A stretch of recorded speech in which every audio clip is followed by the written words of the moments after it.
Ļoti bieži pēdējā laikā ir tāda situācija, kad tev ir savs telefona numurs, kas ir baigi mīļš, piemēram, 333 888 22. Nu, tu negribi no tāda šķirties. Tu aizej uz jaunu darbu vietu, un viņi tev saka, mēs tev dosim savu telefona numuru, mēs apmaksāsim tavus rēķinus, dosim arī savu telefonu, izvēlies kādu telefonu gribi. Un tad tu nonāc pie tāda slēdziena, kad tev ir mīļš numurs, varbūt arī mīļš telefons. Tad Samsungs ar šito te gribēja uztaisīt foršo telefonu ar 2 simkaršu slotiem, un īstenībā tā ir baigi aktuālā problēma tieši tāpēc, ka darbi baigi bieži piedāvā savus telefonus ar saviem numuriem. Un pirmais, kas šo telefonu ieraugot, ko es nodomāju, ka tas ir uz Windows Mobile bāzes uzbūvēts telefons. Bet nē, viņiem tā ir jauna izvēle, kuras šitādā izpildījumā redzēju pirmo reizi. Ir sānu josla, no kuras var visādas ikonas izvilkt uz darba virsmas. Augšā ir vēl papildus josla, kur ir visādi tās ātrās lietiņas, kā SMS, Bluetooth, MP3 players un tā tālāk, un arī tas simkaršu menedžments. Par tām simkartēm tātad tā. Es pasmējos no sērijas, šis telefons tikpat labi varētu būt arī viens telefons 2 cilvēkiem. Piemēram, kad ir kādai ģimenei ir dvīnīši, kuri ļoti labi sadzīvo, tad uz viņiem abiem var nopirkt vienu telefonu. Jo tad kad tur zvanu uz vienu vai otru simkarti rādas, zvana simkartei 1 vai arī zvana simkartei 2. Protams, tās simkartes var pārsaukt. Ja, piemēram, tie dvīnīši ir Andris un Jānis, tad tur skaidri gaiši rāda zvana Andrim vai arī zvana Jānim. Un tas pats ir arī SMS. Sūtam, piemēram, SMS, izvēlamies sūtīt SMS no Jāņa vai sūtīt SMS no Andra. Tāpat arī saņemtās SMS. Šo SMS ir saņēmis Andris vai Jānis un tā. Reālā tā situācija būtu tas, ko es stāstīju par tiem SMS un telefonu zvaniem vispārējo, ir tā, ka zvana uz darba numuru, zvana uz mājas numuru vai privāto vai vienalga, kā mēs to saucam. Tas viss skaidri gaiši redzams. Un tur neko nevar pārprast. Viss ir vienkārši, viss ir skaidri. Kas ir būtiski šādam telefonam? Viņam ir viens adresbūks, viena kontaktu grāmata.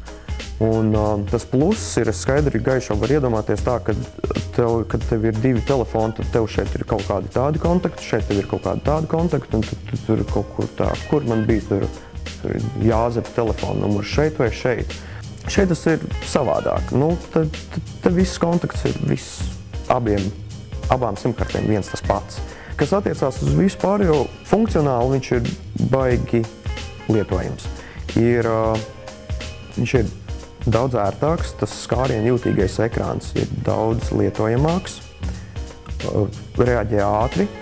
Es gan nezinu, kā tur būs ziemā.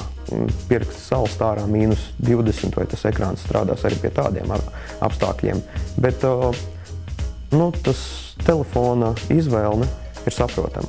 Turpat nav kur vairāk piedurties. Viņš ir diezgan vienkāršs tādā ziņā. Kas ir vēl? Kas ir tiešām slikti šitam telefonam ir skaņas kvalitāte. Tā pirmos zvans, kad veicu, es vēl tā skatos, vai esmu īstenībā piezvanījis. Viņš tā, halo, es tā skatos, ir Andris. Es tā, Andri, tas tu? Tāpēc, ka vispār nepazina balsi, vispār pilnīgi savādāk. Un tas ir visiem cilvēkiem pēc kārtas. Tas ir varbūt mīnus, pie tā droši vien pierod. Bet, kas ir diezgan pozitīvi, īstenībā bija kamera. Parasti tās kameras atdarās pie kaut kādā 320, 240 standarta. Neatceros ar tos pikseļus, bet parasti tas ir, kad tu iekopē viņu datorā un uz lielu monitoru skaties to video, tad tas video ir tāds maziņš un kompresija drausmīgi augsta, viss saplūst kopā un tur YouTube'ā ir pat 3 reizes augstāka kvalitāte sanāk. Šis jau filmē ar 640, 480, kas ir baigi sakarīgi izšķirtspēja pie priekš telefona. Un es pat paspēju nofilmēt pie pasta, kādu tur viņi to pēdējo atlikušo daļu, tur ar to lielo krānu, tādu ķepu jauc nost. Nofilmēju kaut kādu pusotru minūti, tas video bija 20 megabaiti, un es te sazinājos jau ar Delfiem. No sērijas veču es tur nefočēju, bet es tur uzfilmēju, kā tur tā māja brūk kopā, cilvēki staigā garām tur autobusiem braucošajiem, viņiem principā ir vienalga, tā māja, ja uzkrīta virsū, ja. Protams, bildes tumsā jāaizmirst.